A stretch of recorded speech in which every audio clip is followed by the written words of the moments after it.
जय गुरु जी संगत जी, जय गुरु जी संगत जी। इस चैनल पे आपको सुनाए जाते हैं गुरु जी के वो सत्संग जो संगत हमें भेजती हैं और हमें लिख के भेजते हैं, रिकॉर्ड करके भेजते हैं। आप भी अपने सत्संग लिख के और रिकॉर्ड करके भेज सकते हैं। तो चलिए संगत जी सत्संग शेयर करते हैं। ऐसे ही और आपको सत्संग सुनने हैं तो आप हमारे चैनल को सब्सक्राइब कर लीजिए और बेल आइकन को प्रेस कर दीजिए, जिससे कि आने वाले हर नए सत्संग की नोटिफिकेशन आपको मिल सके। और गुरुजी कहते हैं कि सत्संग सुनने वाले का भी भला, सत्संग करने वाले का भी भला और सत्संग सुनाने वाले का भी भला। तो संगत जी कोशिश करिएगा कि तहे दिल से गुरु जी का सत्संग आप सुने और सत्संग करें। जय गुरु जी, शुक्राना गुरु जी। सभी संगत को मेरी ओर से जय गुरु जी। मेरा नाम मीना अग्रवाल है एंड मैं दिल्ली से बिलोंग करती हूँ। मैं सबसे पहले आप सबके साथ गुरु जी का मंत्र जाप करना चाहूँगी। प्लीज़ आप सब कीजिएगा। ओम नमः शिवाय, शिव जी सदा सहाय। ओम नमः शिवाय, गुरु जी सदा सहाय। जय गुरु जी, शुक्राना गुरु जी। मैं आप ये मेरा पहला सत्संग है एंड काफ़ी टाइम से मैं सोच रही थी, गुरुजी मुझे काफ़ी टाइम से बोल रहे हैं कि शुक्राना सत्संग करो, बट मैं नहीं कर पा रही थी। बट आज लकीली मेरे लिए ये दिन बहुत अच्छा है। मैं बोलूँगी कि आज मेरा ये सत्संग मैं रिकॉर्ड कर रही हूँ। तो मेरी जर्नी गुरुजी के साथ शुरू हुई थी 2022 में, जब मैं प्रेग्नेंट थी एंड मेरी फर्स्ट बेबी गर्ल आने वाली थी and I was 9 month pregnant that time. जब हमें पता चला कि कुछ कॉम्प्लिकेशंस हैं बेबी के साथ, जो कि बहुत ही कॉम्प्लिकेटेड है, विच इज़ नॉट रिजॉल्वेबल। एंड क्योंकि 9 मंथ लग चुका था उस समय हम अबॉर्ट भी नहीं कर सकते थे या कुछ और कर ही नहीं सकते थे उपाय। तो मेरे लिए वो जर्नी मेरी बहुत पेनफुल थी, बहुत ही पेनफुल मैं बोलूँगी। एंड आज तक भी मैं बहुत परेशान हूँ, मैं उस चीज़ से कम आउट कर ही नहीं पाई हूँ। तो उस टाइम मुझे मेरे ऑफिस में, मैं जॉब करती थी, फैशन फील्ड में हूँ, फैशन डिज़ाइनर हूँ। तो मेरे ऑफिस में सब ने मुझे बोला कि एक बार गुरुजी के पास जाके देखो, क्योंकि हमारे फील्ड में जितने भी हमारे क्लाइंट आते थे वो सब गुरुजी के भक्त होते थे मोस्टली। तो हम उस टाइम बहुत बोलते थे कि गुरुजी कौन है, गुरुजी कौन है, गुरुजी। तब मुझे नहीं पता था गुरुजी के बारे में, कुछ भी नहीं पता था, नादान थे, माफ़ कीजिए गुरुजी। मुझे वहाँ पता है किसी ने, तो मैंने अपने हस्बैंड को बोला कि मुझे जाना ही जाना है। मेरी ज़िद देखकर और मेरी हालत देखकर मेरे हस्बैंड मान गए। वो मुझे लेके छतरपुर वाले गुरुजी के मंदिर में संडे के दिन गए थे। हम लोग शाम को 7 बजे करीब पहुँचे थे। हमें रास्ता नहीं मालूम था, बहुत मुश्किल से हम लोग गए थे। एंड वहाँ पहुँच के मुझे इतना रिलीफ फील हुआ गुरुजी के मंदिर में, बड़े मंदिर में। मैं बता नहीं सकती कि मैं रिलैक्स हो गई। ऐसा लग रहा था जैसे मैं यहीं आना था मुझे बहुत टाइम से, बट मैं नहीं आ पा रही थी। वहाँ हमने प्रसाद खाया, गुरुजी का लंगर प्रसाद खाया, चाय प्रसाद खाया। क्योंकि मैं प्रेग्नेंट थी तो मुझे अंदर बिठाया गया। लोगों ने बहुत अच्छे से ट्रीट किया, वहाँ के सेवादारों ने ऊपर बिठाकर चेयर मुझे प्रसाद ग्रहण किया हमने। उन्होंने मुझे बोला कि आप अपने बेबी के लिए आए हो ना प्रसाद खाने, आशीर्वाद लेने के लिए, ब्लेसिंग्स लेने के लिए, तो प्लीज़ पूरा प्रसाद फिनिश करना। क्योंकि मुझे नहीं पता था कि पूरा प्रसाद फिनिश करना होता है, मुझसे नहीं खाया जाता। बट फिर भी मैंने अपने हस्बैंड के साथ मिलकर वो प्रसाद पूरा फिनिश कर लिया। फिर हम आए घर, टाइम बीतता गया, बस गुरुजी का दिन रात जाप करती रहती थी, रोती रहती थी बहुत ज़्यादा। वो टाइम भी आया जब मेरी बेबी आई मेरे हाथ में। और मैं बता नहीं सकती मैं कितनी स्ट्रेस में थी मैं नहीं बता सकती किसी को वो दिन। बट गुरुजी के आशीर्वाद से जो रिपोर्ट्स थी हमारी, बहुत अल्ट्रासाउंड हुए उस 1 महीने में, इतनी दवाइयाँ मुझे दी गई कि क्या पता कोई चमत्कार हो जाए, बच्चा ठीक हो जाए। जो रिपोर्ट्स थी, बहुत लोगों को, डॉक्टर्स को दिखाया दिल्ली में। मैंने कम से कम 10 डॉक्टरों को दिखाया। इवन दिल्ली से बाहर भी मुझे कहीं से भी कोई लीड मिलती थी इस चीज़ के लिए, मैं गूगल पे सर्च करती रहती थी, कोई चीज़ हो इससे रिलेटेड, उस टर्म से रिलेटेड, मैं उन डॉक्टर से बात करूँ, कुछ करूँ। मैंने बहुत बात की किसी और डॉक्टरों से, गूगल के थ्रू सबको अपना केस बताया। बट बहुत डिप्रेशन में थी मैं, बहुत डिप्रेस थी मैं। मतलब खुशी तो थी बेबी के आने की, पहला चाइल्ड था हम सबका, पहला ग्रैंड बेबी है ये, बट वो जो टेंशन थी ना वो मेरे माइंड से नहीं गई, मेरे क्या किसी के भी माइंड से नहीं गई। हमारे लिए बहुत पेनफुल जर्नी रही वो हम सब के लिए। इवन डॉक्टर्स हॉस्पिटल में वेट कर रहे थे कब मैं एडमिट हूँ, क्योंकि मेरा जो केस था वो रेयर केसेस में आता है। तो डॉक्टर्स भी बहुत एक्साइटेड थे कि बच्चे को देखना है क्या है कैसे है। एंड जब बच्चा हाथ में आया तो मैं इतनी खुश हुई, मैं बता नहीं सकती कि मतलब उतना तो बच्चा नहीं है ठीक पूरी तरीके से तो बोलूँगी, लेकिन जो रिपोर्ट्स थी और जो मेरे हाथ में आया, मैं फिर भी बोलूँगी मेरे लिए बहुत बड़ा गुरुजी ने मेहर की कि इतना भी बच्चा मेरे हाथ में आ गया।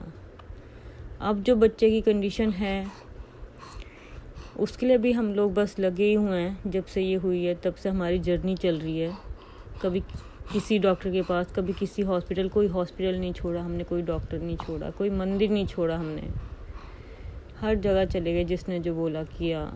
गुरुजी से दिन रात अरदास करती रहती हूँ बस मेरा बेबी ठीक हो जाए। तो वो मेरा पहला शुक्राना सत्संग था जब गुरुजी ने मुझे मेरी बेबी को थोड़ा बहुत काफ़ी हद तक ठीक करके दिया मेरे हाथ में जब ये आई दुनिया में। एंड उसके बाद गुरुजी ने मुझे दर्शन दिए, ड्रीम दर्शन दिए। बट मैं सच बताऊँ, मैं तब तक गुरुजी से ना जुड़ी नहीं थी, जैसे लाइक तब मैं क्योंकि डिप्रेशन फेज में ही थी अपने, बेबी बेबी बेबी क्या होगा कैसा होगा क्या हो, ये इसी में लगी रहती थी। तो मेरी वो मेंटल स्टेट ही नहीं थी। गुरुजी से बस अरदास करती थी, तब पता नहीं था कि कौन है मेरे ड्रीम में, कौन आया। मैं डर गई थी जब ड्रीम में गुरुजी आए ब्लैक चोला पहन के। और मैंने अपने रूम में गुरुजी की एक फ़ोटो, बहुत छोटा सा स्वरूप लगाया हुआ है। तो मेरी बेबी रात को सोती नहीं है, अभी भी नहीं सोती, 1.5 साल की हो गई है। तो मैं जगी रहती थी, बट जैसे थोड़ी देर के लिए जैसे आँख लग गई ना, उसमें मुझे ड्रीम हुआ कि कोई उस फोटो में से निकला है ब्लैक कपड़े पहन के, और मैं बहुत ज़ोर से चिल्ला रही हूँ, कौन है कौन है कौन है कौन है, बहुत ज़ोर ज़ोर से। तो गुरुजी ने मुझे बोला डर मत, मैं हूँ। तब मुझे लगा गुरुजी, मैं बहुत खुश हुई। लेकिन वो सपना वहीं टूट गया, छूट गया, और उसके बाद मुझे वो सपना आया ही नहीं। गुरुजी प्लीज़ मेरे ड्रीम में दोबारा आना ताकि मैं अपनी गलती को सुधार सकूं, मैं आपसे माफ़ी मांग सकूं। प्लीज़ गुरुपा ज़रूर आइएगा। ये मेरा दूसरा शुक्राना सत्संग था, एंड जिसके लिए मैं बहुत ब्लेस फील करती हूँ खुद को कि गुरुजी ने आके मुझे ड्रीम में दर्शन दिए। एंड उसके बाद मेरे बच्चे की रिसर्च के लिए, इसका रिसर्च चल रहा है बच्चे पे, क्योंकि ये जो बच्चे की बीमारी है, ये जो एक प्रॉब्लम है, ये रेयर डिजीज़ में आती है। और इस चीज़ पर अभी तक इंडिया में और इंडिया से बाहर सभी देशों में रिसर्च चल रहा है। तो हम एम्स भागे, क्योंकि सब ने, इसकी पीडियाट्रिक्स ने कहा, सारे डॉक्टर्स ने, इसकी जेनेटिक डॉक्टर्स ने कहा कि एम्स से अच्छा कोई हॉस्पिटल नहीं है, आप एक बार एम्स जाके देखो। क्योंकि जब ये 4 मंथ की थी तब हमने इसका MRI वगैरह कराया, तो उसमें आया कि बेबी को एक प्रॉब्लम और है, एक और रेयर प्रॉब्लम है। मतलब एक तो थी, दूसरी भी है। मतलब हम तो बिल्कुल जैसे होता ना बिखर जाता है इंसान, वो वाली हालत है हमारी अभी भी। अपने बच्चे को दिन रात देखते हैं, दिल में एक टीस रहती है हमेशा।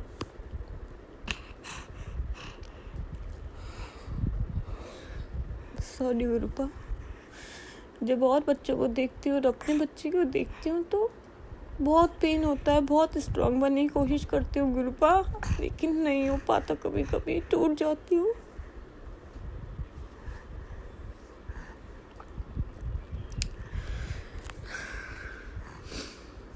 हम एम्स जाते थे सुबह अपने बेबी को लेकर, क्योंकि इसको एक सर्जरी बताई है, सभी डॉक्टर्स ने सर्जरी बताई है, किसी ने भी मना नहीं किया कि बिना सर्जरी के ठीक हो सकता है। हमने सोचा क्या पता एम्स में बिना सर्जरी के ठीक हो जाए, तो हम वहाँ जाते थे। वहाँ गुरुपा ने मुझे हर बार तितली रूप में दर्शन दिए। एक बिल्डिंग से दूसरी बिल्डिंग में धक्के ही खाते रहते हैं वहाँ। तो जब भी मैं एक बिल्डिंग से दूसरी बिल्डिंग में जाती थी, हमेशा मेरे साथ एक बटरफ्लाई चल रही होती थी। मैं बहुत खुश हो जाती थी, गुरुपा ने मुझे दर्शन दिए। थैंक यू गुरुपा, हमेशा हर पल मेरे साथ रहने के लिए। हमेशा ऐसे ही रहिए गुरुपा सबके साथ। मेरी बेटी के भी कष्ट दूर कर दीजिए और हर किसी के कष्ट दूर कर दीजिए गुरुपा। इस पेन में कभी कोई ना रहे कि अपने बच्चे को अपने सामने इस तरीके से देखे।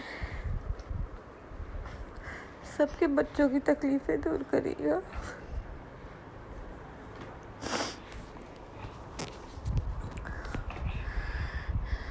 उसके बाद जब मेरी बेबी 1 साल की हुई तो हमने इसका एक ग्रैंड बर्थडे सेलिब्रेशन किया बाहर बैंक्वेट हॉल में। तब मेरी बड़ी आस थी, मैं देखती थी कि लोग अपने घर पे इतने बड़े बड़े स्वरूप रखते हैं गुरुपा के। मेरा भी मन था मैं भी गुरुपा का ना एक बहुत सुंदर सा फ्रेम किया हुआ स्वरूप अपने घर में लगाऊं। और मेरी विश थी कि मैं वो स्वरूप जो हमारा मंदिर है उसके साथ हो, भगवान के साथ गुरुपा बैठे हों। बट मुझे एक अंदर से बहुत डर है क्योंकि सिर्फ एक मैं ही मानती हूँ इस घर में, मेरे सास ससुर हस्बैंड वगैरह नहीं मानते हैं। तो होता है ना कि जब कोई और नहीं मानता तो खुद आप कैसे बोलोगे। एज बीइंग अ बहू तो ये और भी बहुत ही मुश्किल होता है कि आप अपनी चीज़ें अपनी फीलिंग्स एक्सप्रेस नहीं कर सकते। मैंने गुरुपा से अरदास की, गुरुपा मेरी ये मतलब अरदास भी नहीं की, सॉरी, मैंने सिर्फ अपने मन में सोचा कि मैं चाहती हूँ मेरे गुरुपा का एक स्वरूप, सुंदर सा स्वरूप यहाँ भगवान जी के साथ लगे, सो दैट कि वहाँ पे रोज़ जोत जल सके उनके स्वरूप के आगे। क्योंकि ऐसे अगर मैं उनके स्वरूप के आगे रोज़ जोत बत्ती करूँगी तो मेरी सास मुझे कमेंट करेंगी, सास ससुर, कि ये बाबा कुछ नहीं होते, वो नहीं एग्री करते। अब मैंने बोला गुरुपा मैं तो आप पे छोड़ दिया, अब आप कर लेना जैसे करना है। मेरे बच्चे का जब बर्थडे आया 1 साल की हुई तो मेरे किसी नोन बंदे ने, मैंने उनसे बोला था अपनी फ्रेंड से कि मुझे ना गुरुपा का एक स्वरूप चाहिए बहुत सुंदर सा, क्योंकि मैं खुद लाऊंगी तो ये लोग एग्री नहीं होंगे कि क्यों लाई हो, और कोई और देगा तो मैं एक कार्ड को बोल सकती हूँ जी मैं नहीं लाई हूँ, किसी ने दिया है। तो मैंने उनसे ऐसी अपनी इच्छा जाहिर की थी। एंड लकीली जब मेरे बेटे का बर्थडे हुआ तो वो लेकर आए 2 स्वरूप, एक गुरुपा के चरण थे और गुरुपा का बहुत सुंदर सा स्वरूप था है। अब जानबूझ के मैंने क्या किया, मैंने वो पैकेट खोला ही नहीं क्योंकि मुझे पता है अच्छे से कि इसमें स्वरूप है। मैं काम कर रही थी किचन में और मैं डर रही थी, गुरुपा का नाम लिए जा रही हूँ, गुरुपा प्लीज़ संभाल लेना, गुरुजी प्लीज़ संभाल लेना। आप देखो कि गुरुपा का चमत्कार देखो। वो पैकेट खोला मेरे हस्बैंड ने एंड बोला मीनू देख इसमें स्वरूप है। And I was so happy. वो मेरे बच्चे के लिए ब्लेसिंग्स दी थी उन्होंने, थैंक यू आपके लिए। एंड मेरे हस्बैंड और मेरी सास in law mother in law बात कर रहे थे कि इसे कहाँ लगाना है, कहाँ रखना है। आप यकीन नहीं करोगे संगत जी, मेरी सासू माँ ने खुद बोला कि वहाँ लगाते ना, और जैसे ही उन्होंने ये बोला वहाँ लगाते ना, मतलब जहाँ मैं चाहती थी भगवान जी गणेश जी की और राधे कृष्ण जी की मूर्ति है उसके साथ बीच में जहाँ मैंने इमेजिन किया हुआ था, मैं बता ही नहीं सकती मैं कितनी हैप्पी हो गई कि बिना मांगे मेरी विश पूरी हो गई। मुझे बोलना ही नहीं पड़ा कि प्लीज़ मम्मी से यहाँ लगा दूँ, प्लीज़ नितिन से यहाँ लगा दूँ, मेरी विश पूरी हो गई। मैं बहुत हैप्पी हुई। थैंक यू गुरुपा, ऐसे ही हर बात सुनने के लिए। मेरे गुरुपा हर बात सुनते हैं, आप उनसे जो नहीं भी बोलते वो हर बात सुन लेते हैं। शुक्राना मेरे गुरुपा। फिर एक दिन मेरे गुरुपा ने मुझे रोटी पे ओम दर्शन दिए। मैं रोटी बना रही थी, मैं बहुत सत्संग सुनती थी, सब बोलते थे कि गुरुजी ने हमें हमारी रोटी पे ओम लिखा हुआ दर्शन दिए, या इस पे मैं ऐसे ही मन में सोच रही थी रोटी बनाते बनाते कि गुरुजी आप सबको दर्शन देते हो ओम दर्शन, मुझे तो कभी नहीं दिया आपने रोटी पे ओम दर्शन। एंड आई स्वेयर जैसे ही मैंने तवे पे रोटी डाली 2 मिनट बाद उस पर ओम वाली आकृति बनी हुई थी। एंड मैंने अपने हस्बैंड को आवाज़ लगाई, नितिन जल्दी आओ प्लीज़ कम। एंड वो भाग कर आए, उन्होंने भी देखा, वो भी हैरान रह गए, सरप्राइज हो गए, बोल रहे अच्छा चल ठीक है अब दोबारा ज़्यादा मत बोल, गुरुजी को परेशान मत कर कि मुझे ये दिखाओ वो दिखाओ, तो उन्हें ज़्यादा परेशान मत कर। अब मैं दिल से थैंक यू बोलती हूँ गुरुपा। आप हर बात सुनते हो, हर बात। संगत जी, उनसे सिर्फ आप अपनी बातें शेयर करो, मांगो मत। जैसे हम किसी फ्रेंड से बातें शेयर करते हैं ना, अपने बेस्ट फ्रेंड से अपनी हर बात शेयर करते हैं, हम ये नहीं सोचते कि वो हमारी हेल्प करेगा नहीं करेगा, सिर्फ शेयर करते हैं। And as being a best friend, वो हमारी जो भी हमारा बेस्ट फ्रेंड होता है उसे पता है कि हमें क्या चाहिए। वो आपके बिना बोले आपको वो चीज़ दे भी देता है, आपकी हेल्प कर भी देता है ना। वैसे ही सेम हमारे ग्रुप है, सेम। शुक्राना गुरुपा, जो कुछ भी आपने हमें आज तक दिया है उसके लिए आपका बहुत बहुत शुक्राना। बस आगे भी ऐसे ही मेहर रखना गुरुपा। मेरे बच्चे को जल्दी से ठीक कर दो पूरी तरीके से गुरुपा, प्लीज़ गुरुपा। मैं बता ही नहीं सकती मैं कितनी ब्लेस्ड हूँ आपको पाके। मतलब मैं अपनी लाइफ में हमेशा सोचती थी कि मुझे एक गुरु चाहिए, लेकिन आज तक कभी मिला ही नहीं था कोई गुरु। और आज देखिए अचानक से मुझे जब मिला तो अफसोस इस बात का ही गुरु आज हमारे सामने नहीं है। जब हमें गुरु जी से लगाव हुआ, हम जुड़े, तो वो हमारे सामने ही नहीं है, हम उनके सामने दर्शन ही नहीं कर सकते। मैं अपने आप को इसके लिए बहुत अनलकी फील करती हूँ कि क्यों मैं उस टाइम पे नहीं थी जब गुरुपा को मैं अपने सामने देख सकती थी। गुरुपा कभी ऐसा मौका ज़रूर दीजिएगा और सब के बच्चों का ध्यान रखिए गुरुपा। किसी के बच्चे पर कोई कष्ट ना आए। सबके घर परिवार को बनाए रखिए गुरुपा। सबके घर परिवार से बीमारियां दूर कर दीजिए गुरुपा। आपको बहुत बहुत शुक्राना मेरे गुरुपा, बहुत बहुत शुक्राना। एक शुक्राना और सत्संग है मेरा। मेरी सोने की चूड़ियाँ थी, मैं अपनी मम्मी के घर गई हुई थी, तो मेरी आदत है मैं ना रख के भूल जाती हूँ चीज़ें, बहुत ज़्यादा भूलती हूँ। तो मैंने उतार के चूड़ियाँ मम्मी के ड्रॉर में रख दी घर पर, और मैं अपने घर भी आ गई। एक मिस हैपनिंग हो गई थी तो मैं जल्दी में भाग के यहाँ आ गई और चूड़ियाँ घर भूल गई। मुझे याद भी नहीं, बहुत दिन हो गए, बहुत दिन। जब मैंने पहनने के लिए ढूंढी तो मुझे मिल ही नहीं रही हैं। अब मैं इतनी परेशान, मैं हस्बैंड ने भी पूरी अलमारी ढूंढ दी। अब क्या करूँ मैं? 2 चूड़ियाँ मेरे पास, 2 चूड़ियाँ घर पे। मैंने गुरुपा को बोला, गुरुपा प्लीज़ मेरी चूड़ियाँ नहीं मिल रही, मुझे कुछ हिंट दे दो। अब बार मुझे मैसेज आ रहे थे गुरुजी के कि तुझे 10 दिन में एक बड़ी खुशखबरी मिलने वाली है। अब मैं बार अपने हस्बैंड को बोलूँ, देखो मुझे ना कोई बड़ी खुशखबरी मिलने वाली है। एंड आई स्वेयर 10वें दिन मैं मम्मी से बात करी थी। इतने रोज़ बात करती हूँ लेकिन कभी मैंने मम्मी से पूछा नहीं। मैंने उस दिन मम्मी को बोला, पता नहीं क्यों मेरा अचानक से मन में निकल गया। मैंने कहा मम्मी एक बार अपने आप ना अलमारी में ज़रा देखना, वहाँ पे मैंने कोई चूड़ियाँ तो नहीं छोड़ी गोल्ड की। मम्मी बोले ठीक है। मम्मी की तबीयत ख़राब थी उस दिन बहुत, लेकिन फिर भी मम्मी उठी और मम्मी ने पहले ड्रॉर चेक किया, उसमें चूड़ियाँ पड़ी हुई थी। और उन्होंने मुझे उसी टाइम फ़ोन किया कि यहाँ पर हैं। तो संगत जी वो 10वां दिन था कि जिस दिन था कि मुझे तुझे बड़ी खुशखबरी मिलने वाली। मैंने अपने हस्बैंड को फ़ोन किया, उसी टाइम ऑफिस में थे वो। मैंने कहा देखो आज 10वां दिन है, मुझे खुशखबरी मिल गई, मेरी चूड़ियाँ मिल गई हैं। तो गुरुपा आप पे फेथ रखिए, मेरा पूरा फेथ है। कभी कभी थोड़ी सी हो जाता है कि बच्चे को देख के मन ख़राब हो जाता है, तो इधर उधर हो जाता है, बट मैं गुरुजी आप पर बहुत बहुत बहुत विश्वास करती हूँ और आप सब भी करते हैं, मुझे पता है। बस ऐसे ही अपना विश्वास बना के रखिएगा। जय गुरुजी, शुक्राना गुरुजी, पल पल शुक्राना, अनंतम अनंतम शुक्राना गुरुजी। जय गुरुजी।